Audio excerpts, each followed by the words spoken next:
প্রথমে আমরা কি করব, ইনস্টল বাটনে ক্লিক দিব। আপনারা অলরেডি জানেন যে কিভাবে একটা প্লাগইন ইনস্টল করতে হয়। দেন অ্যাক্টিভ। তো অ্যাক্টিভ ডান হওয়ার পরে যে অনেকে জানেন না যে হচ্ছে গিয়ে এই প্লাগইনটা আমরা কিভাবে অ্যাক্টিভ করব। এটাতে মূলত লাইসেন্স লাগে। এই প্লাগইনটাতে দুই টাইপের লাইসেন্স, একটা ফ্রি লাইসেন্স, একটা প্রিমিয়াম লাইসেন্স। যেহেতু আমরা এটা ফ্রি ইউজ করব, ফ্রিতে অনেক কিছু রেস্ট্রিক্টেড আছে, তাও অনেক সাপোর্ট দেয় ফ্রিতে। ঠিক আছে? যেটা অন্যান্য প্লাগইনে পাওয়া খুব রেয়ার। তো এর জন্য কি করব, আমরা আমাদের যে লাইসেন্স আছে, সো লাইসেন্সটা আমরা কিভাবে গেইন করব অথবা লাইসেন্সটা আমরা কি পাবো। লাইসেন্সটা পাওয়ার জন্য এখানে দেখেন get your WordPress licence, just এখানে ক্লিক দিবেন। দেন আপনার নতুন একটা অটোমেটিক্যালি ওপেন হবে। তো এখান থেকে দেখেন তাদের হচ্ছে কি এগুলো প্রিমিয়াম প্যাকেজ। সো আমরা কি করব, যেহেতু আমরা প্রিমিয়াম প্যাকেজ কিনবো, আমরা ফ্রিতে ইউজ করব।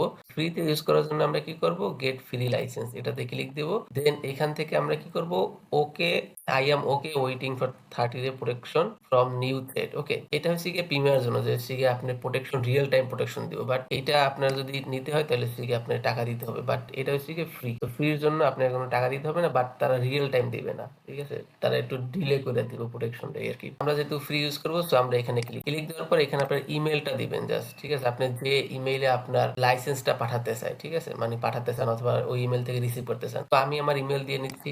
দেন এখানে আমরা এটা ইয়েস করে দেবো। এখানে লেখা আছে would you like to offence security and voluntary alert. ঠিক আছে? যদি আপনার ওয়েবসাইটে কোনো প্রকার হচ্ছে গিয়া মানে ইস্যু দেখা দেয়, সেই ইস্যুগুলো আপনার মেইলে সেন্ড করবো যাতে আপনি ইনস্টা নোটিফিকেশন পান। এই জন্য আমরা কি করবো, এখান থেকে আমরা ইয়েস ক্লিক দিব। দেন আমরা এখান থেকে তাদের টার্মস এন্ড যে কন্ডিশন আছে সেগুলোতে আমরা চেক দিয়ে দেবো। আপনার মেইলটা আরেকবার চেক করে নেবেন। যদি মেইল ঠিকঠাক না থাকে তাহলে কিন্তু আপনার মেইলে লাইসেন্স যেটা আছে সেটা যাবে না। তো এর জন্য অবশ্যই মেইলটা ঠিকঠাক মতো চেক করে নেবেন। দেন রেজিস্টার বাটনে ক্লিক দিবেন। এটা কিছু টাইম নিবে প্রসেস হওয়ার জন্য। দেন আপনার মেইলে এই মেইলটা পাঠাই। ওকে, তারা আমার মেইলে কি করছে, ওয়ার্ডপ্রেস যে লাইসেন্সটা সেটা পাঠাই দিছে। সো আমি জাস্ট কি করবো, এখন আমার মেইলটা চেক করবো। সো আমার মেইলটা অলরেডি ওপেন করে রেখেছি। এখানে দেখেন, এখানে ইউর ওয়ার্ডপ্রেস লাইসেন্স। তো আমরা মেইলটা ওপেন করি।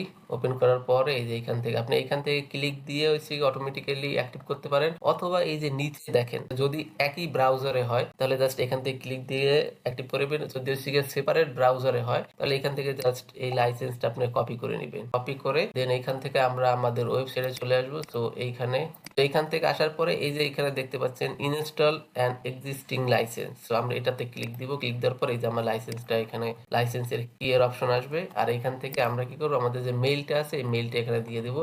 তো আমরা জাস্ট মেইলটা কপি করে নিয়ে আসি, আমাদের মেইল থেকে আমরা মেইলটা কপি করে নিয়ে আসি জাস্ট। দেন এখানে সেম ভাবে আমরা ইয়েস দিব, যাতে আমাদের যতগুলা অ্যালার্ট আসে, যেমন যে কোনো ইস্যু হইলে, তাহলে সিরিয়াস যেন আমরা এই ইস্যুগুলা আমাদের মেইলে পাই দ্রুত। কারণ আমরা তো সবসময় ওয়েবসাইটে নাও ঢুকতে পারি। ঠিক আছে? চেক করার জন্য যাতে মেইলে পাই। তো মেইল থেকে আমরা এগুলো কি করবো, চেক করে ওই ইস্যুগুলো আমরা ইজিলি ফিক্স করতে পারবো। তো দেন এখান থেকে আমরা কি করবো, ইনস্টল লাইসেন্স। আমার লাইসেন্স অলরেডি ইনস্টল হয়ে গেছে।